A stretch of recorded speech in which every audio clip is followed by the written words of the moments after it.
ಹೇಳಿ. ಇದು ನಾಯಕರ ಒಂದು ನಿಮಿಷ ಅವ್ರು ಹೇಳಿ. ಒಳ ಮೀಸಲಾತಿ ಬಗ್ಗೆ ನಾವು ಮೊನ್ನೆನೆ ತೆಗೆದುಕೊಳ್ಬೇಕಾಗಿತ್ತು. ಸಮಯ ಆಯಿತು ಅಂತ ಹೇಳಿ ಅರ್ಧ ದಿನಕ್ಕೆ ಅಡ್ಜರ್ನ್ ಮಾಡಿ ಮುಂದೆ ಹಾಕಲಾಯಿತು. ಇವತ್ತು ಬಂದಿದೆ. ಇವತ್ತು ವಿಷಯ 3:30 ಕೆಳಗೆ ದಯವಿಟ್ಟು ತೆಗೆದುಕೊಳ್ಬೇಕು ಅಂತ ತಮ್ಮ ವಿನಂತಿ. ಸಭಾಪತಿಗಳೇ, ವಿಷಯ ಇದು 2 ಸಾರಿ ಬಂದಿದೆ ಅಜೆಂಡಾ. ನಾನು ಈಗ 16ನೇ ತಾರೀಕು ಕ್ಯಾಬಿನೆಟ್ ಮೀಟಿಂಗ್ ಇತ್ತು, ಅದಕ್ಕಿಂತ ಮುಂಚೆ ಚರ್ಚೆ ಮಾಡೋಣ ಅಂತ ಹೇಳಿದ್ವಿ. ಓಕೆ, 19ನೇ ತಾರೀಕಿಗೆ ಆ ವಿಷಯವನ್ನ ಮುಂದಾಕಿದ್ರು.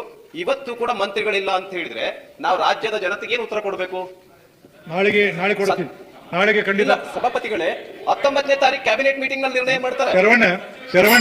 ಶರವಣ ಒಂದ್ ನಿಮಿಷ ಕೇಳು. ಕೇಳ್ತೀನಿ ನೀನು. ಒಂದ್ ನಿಮಿಷ ಕೇಳು.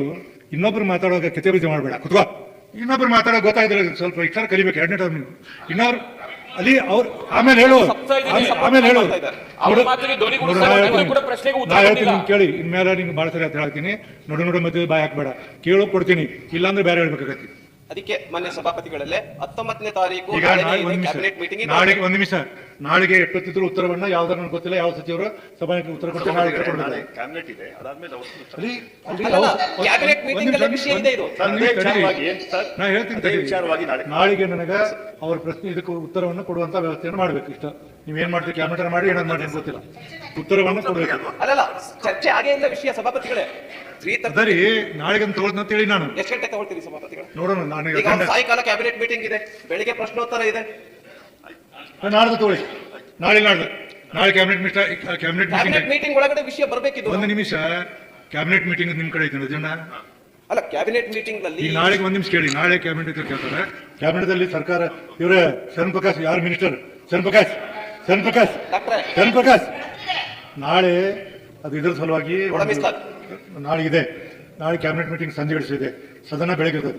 ದಯಮಾಡಿ ಕ್ಯಾಬಿನೆಟ್ ಅಲ್ಲಿ ನೆನಪು ಮಾಡಿ ಚರ್ಚೆ ಮಾಡಿ ಬಂದು ನಾಳೆ ನಾಡ್ದು ತಗೊಳ್ತೀನಿ. ಸಭಾಪತಿಗಳೇ, ನಾಳೆ ಕ್ಯಾಬಿನೆಟ್ ಮೀಟಿಂಗ್ ಇದೆ. ಹೌದಿದೆ. ಅದಕ್ಕೆ ಮುಂಚೆ ನಮ್ಮ ಚರ್ಚೆ ಆಗಿರ್ಬೇಕಾಗಿತ್ತು. ಚರ್ಚೆ ಆಗಿದೆ. ಹಂಗಾರೆ ಆಯ್ತು, ಕೆಲಸ ಮಾಡಿ ನಾಳೆ ತಗೋತೀನಿ. ಬೆಳಗ್ಗೆ ಆಯ್ತು, ಬೆಳಗ್ಗೆ ಕೊಡ್ರಿ. ಅಲ್ಲಿ ಕೇಳಿ. ಅಲ್ಲ ಕೇಳಿ, ಒಂದ್ ನಿಮಿಷ ಕೂತ್ಕೊಳ್ಳಿ. ಈಗ ಕ್ವಶನ್ ಅವರ್ಸ್ ಆಗಲಿ, ಮಾಮೂಲಿ ಅಜೆಂಡಾ ಬರಲಿ, ಚರ್ಚೆ ಆಗಲಿ. ಆ ಚರ್ಚೆದ ಎಲ್ಲ ವಿಷಯವನ್ನು ನೀವು ಕ್ಯಾಬಿನೆಟ್ ಮುಂದೆ ಕಳಿಸ್ಕೊಡಿ. ನಿಮ್ಗೊಂದು ಹೆಲ್ಪ್ ಆಗ್ತಿದೆ. ಕೇಳಿ, ಈಗ ನೀವು ಕೇಳಿ. ನಾನು ಕೂಡ ಚರ್ಚೆ ಮಾಡಿ ಕೂತ್ಕೊಳ್ತೀನಿ. ಚರ್ಚೆ ಮಾಡಿ ನಾಳೆಗೆ ಅದು ಬಂದರೆ ನೋಡಿ ಇವರೇ, ನಾಳೆಗೆ ಬಂದರೆ ಅದೇನಾಗ್ತಿದೆ ಅಂದ್ರೆ ಮುಂದೆ ಅಲ್ಲಿ ನಾಳೆ ಕ್ಯಾಬಿನೆಟ್ದಲ್ಲಿ ಚರ್ಚೆ ಮಾಡಲಿಕ್ಕೆ ಒಂದು ವಿಷಯ ಆಗ್ತಿದೆ.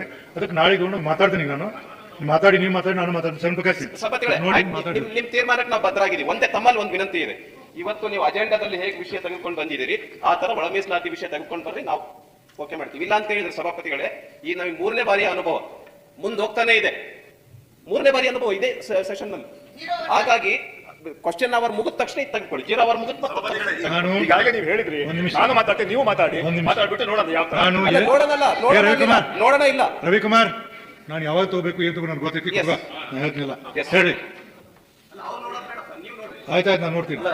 ನನ್ನದು 3:30ಯಲ್ಲಿದ್ದ ವಿಷಯ ಕಳೆದ ವಾರ ಇತ್ತು. ಈ ಸರ್ತಿ ಸಚಿವರು ಇಲ್ಲ, ವಿಷಯವೂ ಇಲ್ಲ ಅಂತ ಹೇಳುವ ಮಟ್ಟಕ್ಕೆ ಬಂದಿದೆ. ನನ್ನ ಪ್ರಾರ್ಥನೆ ಏನು ಅಂತ ಹೇಳಿದರೆ 8 ದಿವಸದ ಸ್ವಲ್ಪ ಕಡೆ ಮಾತಾಡಿ. 8 ದಿವಸದ ಅಧಿವೇಶನ ಎಲ್ಲ ಆಗುವಾಗ 8 ದಿವಸ ನೋಡಿ. ಕೆಳಗಿನ ಮನೆಯಲ್ಲಿ ಬೆಳಿಗ್ಗೆ 10 ಗಂಟೆಗೆ ಶುರುವಾದರೆ ಒಮ್ಮೊಮ್ಮೆ 8 ಗಂಟೆವರೆಗೂ ಆಗ್ತದೆ. ಈ 8 ದಿವಸದಲ್ಲಿ ಒಂದಷ್ಟು ವಿಷಯಗಳು ಇಲ್ಲಿ ಚರ್ಚೆ ಆಗಲಿಲ್ಲ ಅಂತ ಹೇಳಿ ಆದರೆ ಬರಬೇಕಾದಂತಹ ಮಂತ್ರಿಗಳು ಬರದೆ ಏನು ವಿಧಾನ ಪರಿಷತ್ತಿಗೆ ಹಾಗಾದ್ರೆ ಏನು ಗೌರವವೇ ಇಲ್ವೋ? ಬಂದರೆ ಬರ್ತಾರೆ, ಸರಿಯಾಗಿ ಉತ್ತರ ಕೊಡೋದಕ್ಕೂ ಅವರಿಗೆ ಪುರ್ಸೊತ್ತಿಲ್ಲ, ಹೋಗ್ತಾರೆ.